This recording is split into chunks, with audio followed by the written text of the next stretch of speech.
जहां इंद्रियों को दिव्य करना है वहां हम इनको और मलिन कर रहे हैं।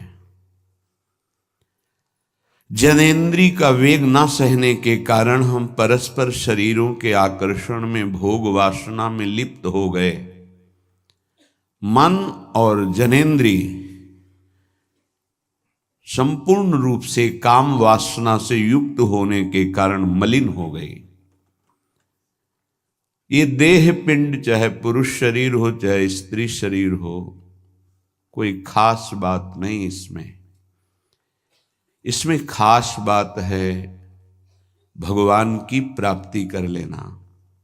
खास बात है तुम्हारा चिंतन दिव्य हो जाना। खास बात है इस शरीर से सबकी सेवा बन जाए। माता पिता, भाई बंधु, परिवार, समाज, राष्ट्र, धर्म, भगवान, सबकी सेवा बन जाए तो ये शरीर सार्थक हुआ। नहीं क्या मांस का पिंड है, रक्त संचरित, नस नाड़ियां, हड्डी, त्वचा, और इसमें जो डालो मलमूत्र बन गया। जितने द्वार हैं उनका सबको परिचय है ही है। कौन से सुख के लिए परस्पर शरीर में आकर्षण होता है? सच्चिदानंद सुख की लालसा वाला शारीरिक सुख के भोग में यदि अनेक जीवन व्यतीत करने के बाद ये भी जीवन व्यतीत कर दिया तो हाथ क्या लगेगा? इतना जीवन व्यतीत कर दिया, क्या हाथ लगा? बहुत विवेक विचार की जरूरत है। धर्मयुक्त काम भगवान ने अपना स्वरूप बताया है सृष्टि संचालन के लिए। यदि विवाह पाणी ग्रहण संस्कार करके संतानोत्पत्ति के लिए विधान किया गया है तो वो धर्मयुक्त काम है। व्यभिचार वहां भी नहीं, धर्मयुक्त काम। अन्यथा धर्म विरुद्ध यदि काम का सेवन किया जाए तो घोर पापाचरण बनने लगता है और मलिनता पे मलिनता होती चली जाती है। स्त्री रूपा मेध्य पिंडे मुह रमृत धिया। हमारी बुद्धि इतनी मलिन हो गई है कि मलमूत्र के द्वार को अमृत पान का स्वरूप समझते हैं। कितनी निकृष्ट बुद्धि है। इन शरीरों पे है क्या?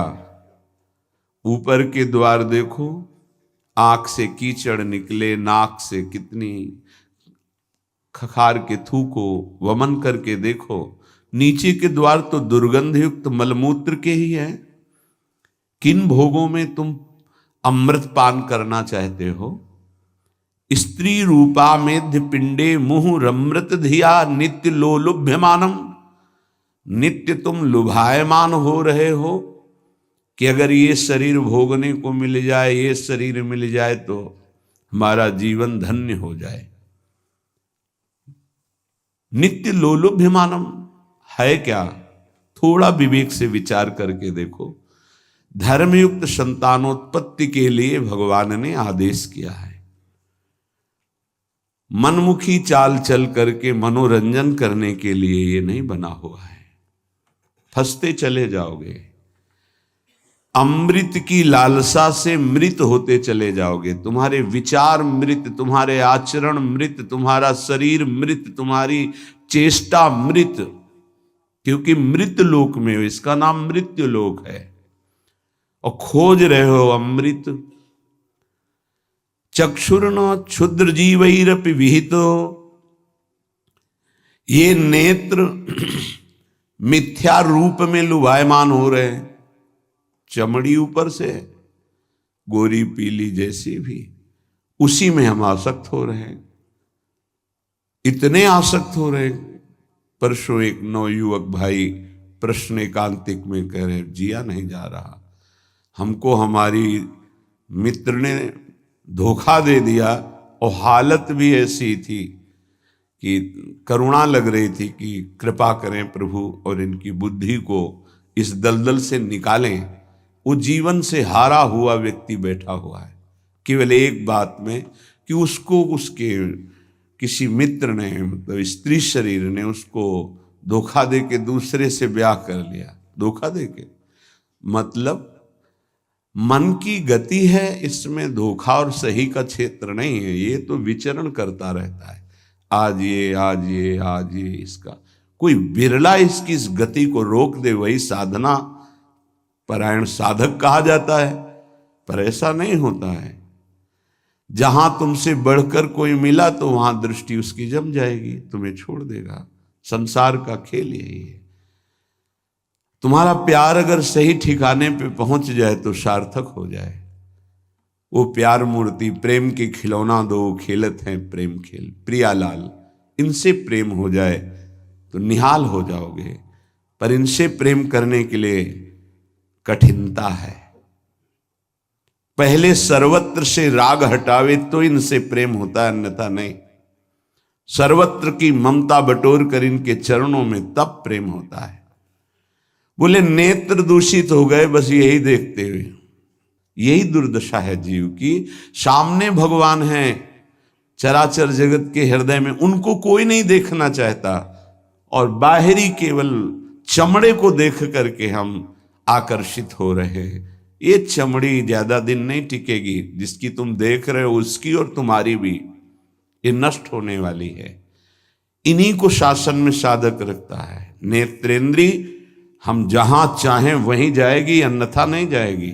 अभ्यास कीजिए नाम जप के द्वारा। ऐसे थोड़ी कि बात कर रहे हो किसी संत से भगवत चर्चा और तुम्हारी दृष्टि जा रही बार बार, और इतनी हिम्मत तुम्हारी कि भगवत भाव के वातावरण में तुम्हारी अशुद्ध वृत्ति उधर देखने की कोशिश कर रही। क्या देख रहे हो? चुप, एकदम शांत। चक्षुर्न क्षुद्र जीवैरपि विहित मृषा मानना अत्यंत मग्नाहा। ये क्षुद्र जीव समझ नहीं पा रहे कि नेत्र किसके लिए मिले। ये नेत्र मिले भगवत साक्षात्कार के लिए। ये विचार करो 5 मिनट आंख बंद करके, अगर ऐसे ही तुम्हारी आंखें छीन ली जाएं तो सोचो कैसा तुम्हारा जीवन होगा। जिन आंखों से तुम गंदी बातें कर रहे हो, गंदी बातें देख रहे हो, यही आंखें भगवान छीन लेते तुम्हारी, तो क्या तुम्हारा जीवन होता। आज तुम्हें भगवान ने आंख दी है, तुम इससे धर्म का दर्शन करो, सब में भगवत दर्शन करो, श्री विग्रह के दर्शन करो, संत दर्शन करो, नेत्र पावन करो। नेत्रों को दूषित कर लिया हमारी वाक इंद्री। जब हम इससे चिदानंद नाम जप करते हैं, चिदानंद लीला का गायन करते हैं, तो वाणी भी चिदानंद हो जाती है। श्रवणेन्द्रिय, जब इससे हम नाम कीर्तन सुनते हैं, नाम जब सुनते हैं, भगवत लीला सुनते हैं, तो श्रवणेन्द्रिय चिदानंद हो जाती है। ऐसे समस्त इंद्रियां जब केवल आराध्य देव के प्रति समर्पित होकर क्रियान्वित होती हैं, तो उनमें ये सामर्थ्य आ जाती है कि उपासक की श्रवणेन्द्रिय निकुंज में प्रिया प्रीतम क्या बात कर रहे हैं ये सुनाई देने लगता है। निकुंज में प्रिया प्रीतम कैसी शोभा से विराजमान है ये दिखाई देने लगता है। आज कौन से सौरभ का लेप किया गया ये घ्राणेन्द्रिय से पता चलने लगता है। प्रिया प्रीतम की दिव्य लीला का इंद्रियां अनुभव करने लगती हैं, जो कि इंद्रिय मन से बिल्कुल अगोचर है। अगर उपासक इन इंद्रियों को थोड़ी भी स्वतंत्रता दे देगा तो इनका स्वभाव है प्रकृति स्थान कर्षति। ये प्रकृति के वस्तु व्यक्ति स्थान के आकर्षण में फंस जाएंगे। फिर ये महासुख जिसकी हमारे हृदय में लालसा है, वो प्रकृति से पूर्ण होने वाली नहीं, वो परमात्मा से होने वाली है। जब हमारी इंद्रियां प्रकृति की तरफ जाती है तो मलिन हो जाती है, और मिथ्या देह सम्मान को तुमने सुख मान लिया। 4 लोग नमस्कार किए तो तुम अपने को श्रेष्ठ समझ लिए। किंचन मात्र भी कोई श्रेष्ठ नहीं है। ये पंचभूत शरीर सबके उसी सामग्री से बने हुए हैं। अंदर जो जीव अंश है भगवान का बिल्कुल बराबर है। अब जो सम्मान और अपमान होता है गुण और अवगुण का होता है, और गुण और अवगुण दोनों मायाकृत है। सुनो तात मायाकृत गुण और दोष अनेक, ये दोनों मायाकृत है। तो तुम किसका सम्मान? माया का। किसका अपमान? माया का। तुम तो मान और अपमान दोनों से परे हो। अगर कोई तुम्हें प्रणाम कर रहा है तो तुमको उसकी श्रद्धा को प्रणाम करना है। तुम खास थोड़ी हो गए कि वो तुम्हें साष्टांग प्रणाम कर रहा है तो तुम महान हो गए। महान वो है जो साष्टांग प्रणाम कर रहा है, उसकी श्रद्धा प्रबल है। नहीं क्यों, कोई अंतर नहीं। जो इस देह में पंचभूत वही उस देह में पंचभूत, जो इसमें परमात्मा का अंश वो उसमें परमात्मा का अंश, उसकी श्रद्धा बड़ी है इसलिए वो आपकी तरफ प्रणाम कर रहा है। बोले बहुत बुरा हो गया। मिथ्या मृषा मानना अत्यंत मगनाह, मैं झूठ मूठ अपने को बड़ा मानकर सम्मान प्राप्त करने की लालसा, सम्मान स्वीकार कर लिया तो हृदय अपवित्र हो गया। बड़ा मन है, फंसाता रहता है, वो मकड़ी की जाल की तरह, फंसने वाला नहीं जानता है। संत सदगुरुदेव शास्त्र इनकी सूत्रों को जब स्वीकार करे तो पता चलता मैं फंस रहा हूं या मुक्त हो रहा हूं। श्रीपाद कह रहे हैं कि देखो, जनेन्द्री ने फंसा दिया काम भोग में, नेत्रेंद्री ने फंसा दिया रूप में। सच्ची अगर सावधान न रहे तो ऐसे ऐसे फंसाव हैं कि जीवन ही नष्ट हो जाता है, पूरा जीवन। अब उसको लाख समझा रहे थे, कुछ समझ में नहीं आ रहा था। बस वो ये समझ रहा था कोई आशीर्वाद मिल जाए, जादू टोना मिल जाए कि वो जो हमारी मित्र है वो वापस हमको मिल जाए वापस। बस उसको इतना ही लक्ष्य था।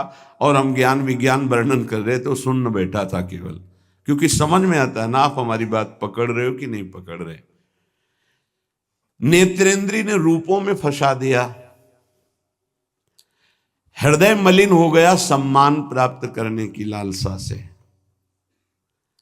और कह रहे जिभ्या मिष्टान्न निष्ठा विरमति न मनाग वित्त सग्रंथ अनुचितम। जबान आ गई भोजन के स्वाद में, ये मिष्ठान्न है, ये चटपटा है, ये बड़ा स्वादिष्ट है। जिभ्या रसेंद्री यदि भोजन के स्वाद में मगन है तो राधा नाम सुधा रसम का स्वाद नहीं ले पाएगी। उचित आहार जो भगवत प्रसाद रूप है उसको डाल लेते हैं, उसके प्रति हम आसक्त नहीं होते, स्वाद दृष्टि नहीं रखते। पूर्व के संत भगवान के दर्शन होते थे, खप्पर रखते थे नारियल का, नारायण नारायण, दाल खीर रोटी जो भी मिला खप्पर में डाला मिलाया। स्वाद से मतलब नहीं, प्राण पोषण से मतलब है। और यहाँ धनिया की चटनी अलग, टमाटर की चटनी अलग, भरौआ मिर्च अलग, ये अलग ये अलग, तो फिर राधा नाम सुधा रसम भूल जाओ। ये 2 अंगुल की जबान है, बस इतने में सारा खेल है। यहाँ से नीचे उतरने पर कोई स्वाद नहीं है भाई, इतने में घुमाने का स्वाद है। और अच्छे अच्छे इसी में फंस जाते हैं। जिसकी रसेंद्री विजयी नहीं हुआ रसेंद्री से, वो हर इंद्री का विजयी होने पर भी विजयी नहीं माना जाता। रसेंद्री विजयी जनेन्द्री विजयी जरूर होगा, और रसेंद्री जनेन्द्री विजयी संपूर्ण इंद्रियों का विजेता माना जाता है। धैर्यवान उसे ही कहते हैं जो 2 इंद्रियों को काबू में कर ले, रसेंद्री और जनेन्द्री। रसेंद्री मिष्टान्न आदि भोग पकवान पाने के लिए लोलुप जीवन हो गया, पेट बढ़ करके छाती से एक बीता ऊंचा हो गया है। उठने बैठने में दिक्कत होती है, पर पाने के समय और कितना अधिक पाया जा सके, ये स्वाद वो स्वाद वो स्वाद कितना पाओगे, मर जाओगे पाते पाते, फिर भी तृप्ति नहीं होगी। बहुत विचित्र वासना है, बहुत विचित्र वासना है। चित्त वित्त सग्रंथ अनुचितम, सच्ची बात। आज चरित्र, भगवत धर्म मर्यादा, इसका महत्व धीरे धीरे समाज से हटता जा रहा है, धन का महत्व होता जा रहा है। क्या दुर्दशा है। बोले मनाग वित्त सग्र धनुचितम, अनुचित रूप से धन कभी सुखी नहीं हो सकता जो अनुचित रूप से धन प्राप्त करता है। हा वृंदारण्य कान्या भवति मम गतिश्चेदहम त्वत्स्थितोपि, मेरी क्या गति होगी जब मेरी इंद्रियां और मेरा मन ऐसा है। मैं आपका आश्रय लेता हूं, आपका वास स्वीकार करता हूं। मैं समझ गया कि मेरे से अब कुछ नहीं होने वाला, मेरी अनन्य गति आप हो। हे वृंदावन, आप मेरा सुधार कर दो। अब मैं कहीं किसी की ओर नहीं देख सकता, सिर्फ आपका आश्रय लिए हूं। भाव ये है कि हम सब तरह से हीन हैं, हर इंद्रिया हम पर विजय प्राप्त किए हुए है। उल्टा इंद्रियों पर हमें विजय प्राप्त करना चाहिए, इंद्रियां हम पर विजयी हो गई हैं। अब हम कैसे मुक्त हों। तो बोले धाम का आश्रय ले लो, बड़ा महत्व है। धाम कृपा करके आपको सत्संग प्रदान करेगा। यदि आप सत्संग के अनुसार सुलझ के चल पावे तो क्या होता है, जन्म जन्मांतर से मलिन बुद्धि होती है और बहुत भागती है बुद्धि। जैसे जंगली नील गाय देखा हो, गर्दन उठाई भागती चली जा रही, ऐसे ये भागती बुद्धि। अगर इसको कोई रोक सकता है तो गांव में एक लंगड़ बांधा जाता था। लंगड़ समझते हैं, दो टांगों के बीच में एक मोटा सा लकड़ी का। अब वो भाग नहीं पाएगी ऐसे। गुरु कृपा, गुरु आदेश, गुरु शासन, ये बुद्धि के ऊपर लंगड़ का काम करता है। तुम्हें पता ही नहीं गुरु के हृदय में अनंत माताओं जैसा प्यार होता है। जैसे भगवान गाली देने वाले को भी परम पद देते हैं, उन्हीं के दास हैं वो। किसी का अमंगल संत के द्वारा, गुरुदेव के द्वारा नहीं।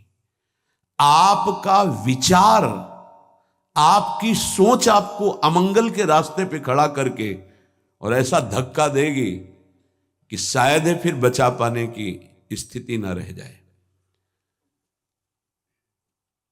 सगर के जो पुत्र 60,000 थे, भगवान कपिल देव जी का अपराध कर दिया, आश्रम को विध्वंस करने लगे।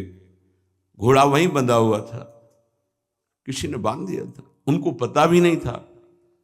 उनको लगा कि इन्होंने ही ऐसा किया होगा, हमारा विश्व विजेता घोड़ा इन्होंने पकड़ लिया। बड़ा उपद्रव किया।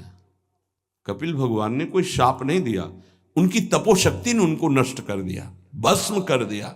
जिनके उद्धार के लिए उन्हीं के वंशजों में क्रमशः आराधनाएं हुई, फिर पर सिद्ध कर पाए भगीरथ जी और भगवती गंगा को लाए और अपने पुरखों का उद्धार किया।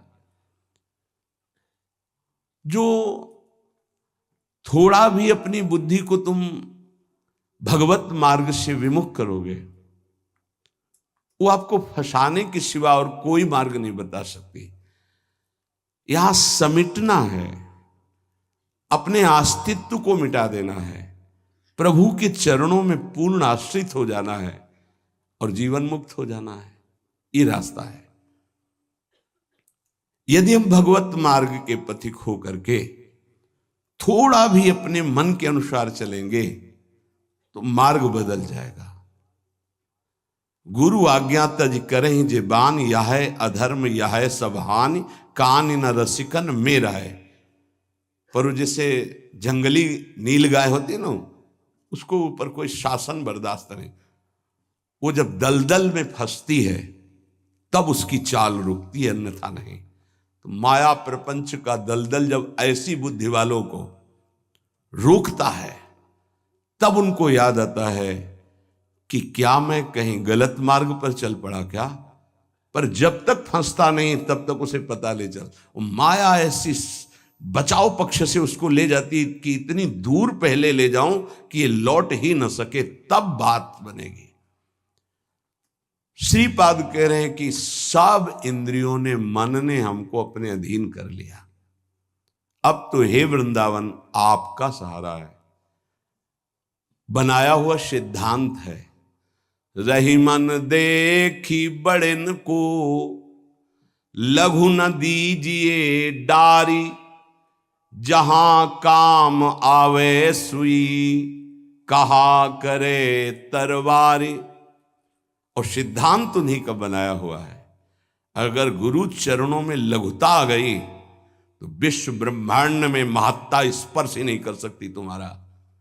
ये हमारी बुद्धि, ये हमारा मन ऐसा सोचता है कि शॉर्टकट से चले धनी बन जाए, शॉर्टकट से चले परम पद मिल जाए, शॉर्टकट से चले बहुत उत्तम सम्माननीय बन जाए। है बहुत शॉर्टकट है। सर्वस्व त्याग और एकमात्र प्रभु का आश्रय। अभी जो चाहो बन जाओगे, पर सर्वस्व त्याग।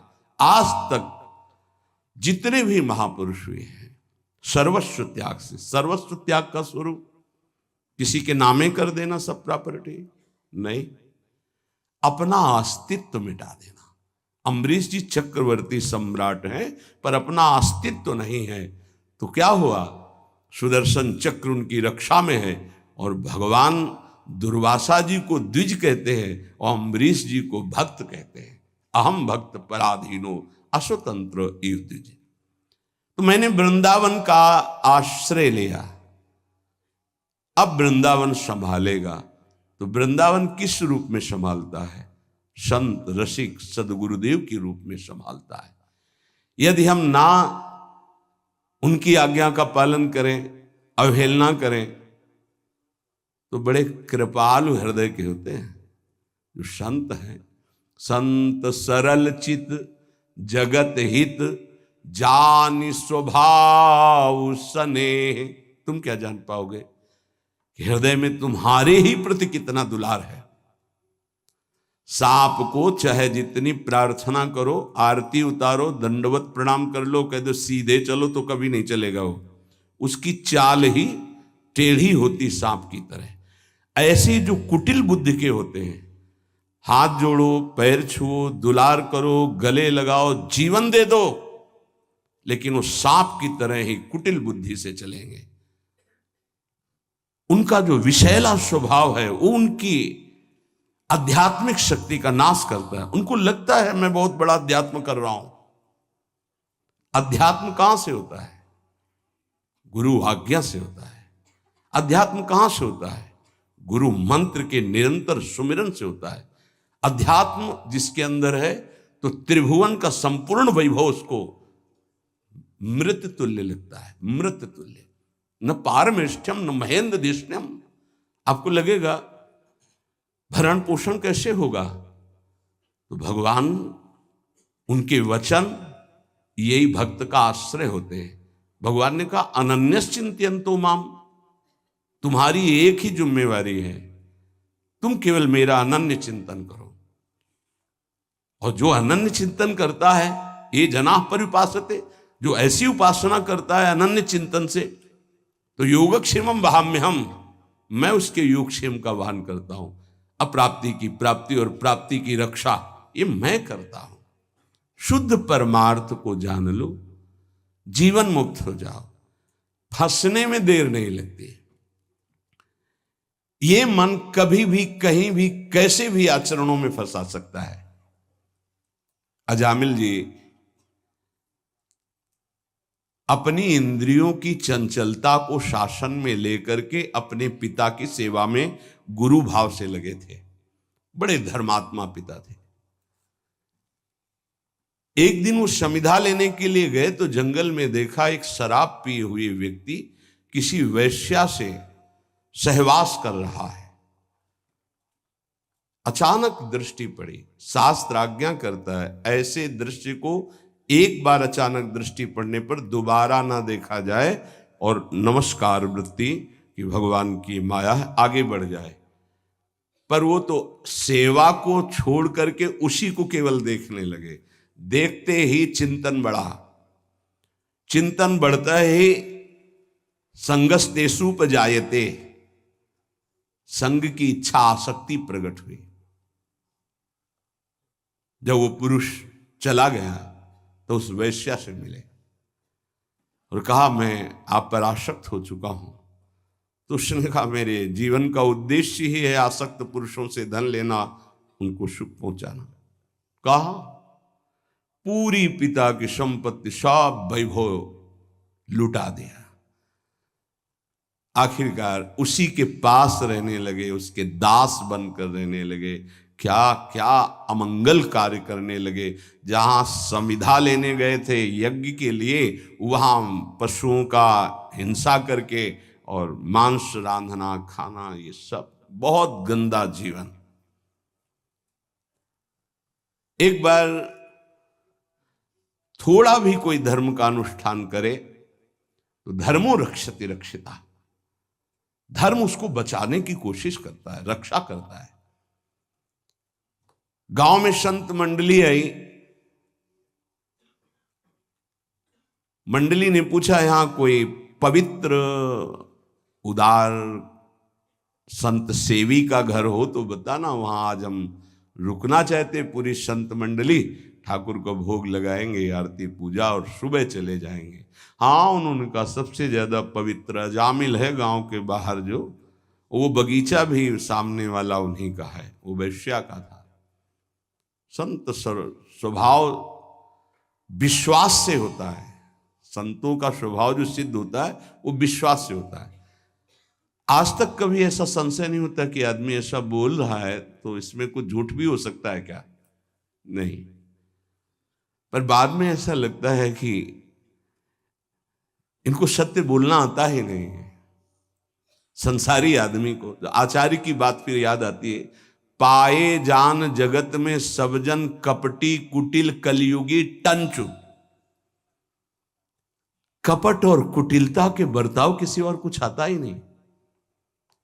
कई बार सत्संग में प्रार्थना की कि एक जगह ऐसी रखो जहां झूठ मत बोलो, कपट मत करो, गुरु दरबार। दंड दो या पुरस्कार दो, आपके हैं, गलत हैं या सही हैं आपके सामने है। एक जगह तो, पर और जगह सब फिट हो सकता है, एक जगह जरूर छल कपट करेगा, क्योंकि पतन वहीं से होता है, जीव का पतन वहीं से होता है। जहां गुरुजनों से कपट और छल किया गया, माया जो कपट का जाल और छल का बिछाती, उसे कोई नहीं काट सकता। माया के जाल को कोई नहीं काट सकता। काटने के लिए गुरु प्रसन्न साहब अनुकूला, जैसे हमसे बोला जाता है, संतों से बोला जाता है, अक्षरशः लगता है सत्य बोल रहा है, संशय ही नहीं, क्योंकि विश्वास की धरा से ही चला जाता है, विश्वास ही होता है। तो संत जनों ने जाके वहां डेरा लगा दिया। ठाकुर जी विराजमान के, आरती पूजा शुरू, इतने में देखा एक मलिन वस्त्र पहने और एक हिरन कांधे पे टांगे और अस्त्र लिए हुई वहां। अजामिल ने जीव ही संतों को देखा तो संत दृश्य जी में पातक टरे, हृदय एकदम आर्त भाव से रो पड़ा और याद आई वो बात कि जब मैं जवान था तो कैसे धर्म का अनुष्ठान करता था, कैसे मैं पिता की आज्ञा से भगवत आराधना में, हाय मेरा जीवन किस तरह नष्ट हो गया। नजदीक गया, साष्टांग दंडवत। देखते ही संतों ने समझ लिया। उन्होंने कहा भाई ये बगीचा आपका है? बोल भी नहीं पा रहे थे, बस इशारा किया। हाँ बोले, बताया गया था कि गांव के बाहर एक ब्राह्मण है, बड़े पवित्र हैं, तो आपका ही नाम अजामिल है। बोले प्रभु ये तो आपके साथ उपहास किया गया है, मैं पवित्र नहीं, बहुत नीच पापी हूं। ऐसा धर्म का त्याग करके पापाचरण में वैश्या के मल जैसे अन्न से उदर पोषण करता हूं, ये देख रहे हो आप हिंसा, मेरे जैसा पातकी भ्रष्ट कोई नहीं होगा, ये तो आपके साथ उपहास किया गया। उनका भाई अब रात्रि में तो ठाकुर जी नहीं हटाएंगे, यहीं विराजमान करेंगे, पर आपका कुछ पाएंगे भी नहीं। तो चरणों में लौट गया, महाराज क्या अब भी मेरा उद्धार हो सकता है? कहा हाँ, आखिरी श्वास तक जीव को भगवत प्राप्ति का अवसर दिया जाता है। एक उपाय है, मैं देख रहा हूं तुम्हारे द्वारा वैश्या से कभी पुत्र होगा, तुम उसका नाम नारायण रख देना, बस। अब आप यहाँ से जाएं, हमारी ठाकुर सेवा है, हम सब संत अपने एक नाम कीर्तन पाठ और ध्यान आदि, आप जाएं, आपका मंगल होगा। समय आने पर बालक हुआ, वो उससे अत्यंत आसक्ति हो गई। जरा सी इंद्रियों की छूट दी तो एक संयमी ब्रह्मचारी नियमनिष्ठ ऐसे भ्रष्ट आचरणों में फंस गया। पिता ने फिर ब्याह भी करवाया था, पर दृष्टि जहां फंस गई। कुसंग हुआ तो जीवन बर्बाद हो गया, और सत्संग हुआ तो देखो कैसे परम पद मिलता है। अब तो उसी छोटे पुत्र को गोद में लेके घूमना, उसी से प्यार, उसी से दुलार। उसको क्या पता कि एक भयावह समय होता है जिसका नाम मृत्यु है। वो कभी भी किसी पर आक्रमण कर सकती है, और जब यहां से जाओगे ना तो कुछ भी तुम्हारे साथ नहीं। तुम्हारा किया हुआ धर्म और अधर्म, ये दोनों तुम्हारे साथ जाएंगे, जिसे शुभ और अशुभ कर्म कहते हैं। अचानक उसको दिखाई दिया दो भयंकर यमदूत। कांपने लगा। यमदूतों की दृष्टि मात्र से उसके मलमूत्र छूट गए, इतने भयानक। और उसकी आसक्ति अपने पुत्र पे थी, तो ऐसा लगा कि मैं आखिरी में एक बार अपने पुत्र को बुला के देख लूं। बुलाया, नारायण, बस मंगल हो गया। देखो, संत संग अपवर्ग कर, कामी भव कर पंथ। संत का संग सीधे मोक्ष प्रदान करने वाला होता है। नारायण, एक बार जी ही पुकारा नारायण, णा पे जबान पहुंची कि दो दिव्य पार्षद भगवान के चतुर्भुज नारायण स्वरूप श्यामल कांति है, यमराज के दूतों को डांटा और फांसी काट दी। अब तुम इस जीव को स्पर्श भी करने का अधिकार खो चुके हो। बड़ा सुंदर प्रसंग है। अगर इसे बार बार हम सुने और इसे हृदय में बैठा लें तो जीवन मुक्त होने के लिए पर्याप्त साधन है। नाम महामंगल मूद में अजामिल जी की चेतना लुप्त होने वाली थी, फांसी पड़ चुकी थी यमदूतों की। यद्यपि उसने भगवान को नहीं पुकारा, अपने बालक के स्नेह वशात उसको पुकारा नारायण, पर संतों ने नाम रखवाया था। 88 वर्ष की आयु तक पाप ही पाप होते रहे उसके। यमदूतों को डांट कर भगवान के पार्षदों ने कहा, अब तुम स्पर्श भी नहीं कर सकते इसको। उनका आप बड़े तेजस्वी देव स्वरूप दिखाई देते हैं, पर आपको पता है ये महानीच पापी हर क्षण पाप करता रहा है। ये मूर्ख अपने पुत्र के बहाने नारायण बुलाया है, ये महापापी है। भगवान के पार्षदों ने कहा, हम देखते हैं कि तुमको कोई ज्ञान नहीं है। जिस समय पुत्र के बहाने नारायण बुलाया, उसी समय निष्पाप हो गया।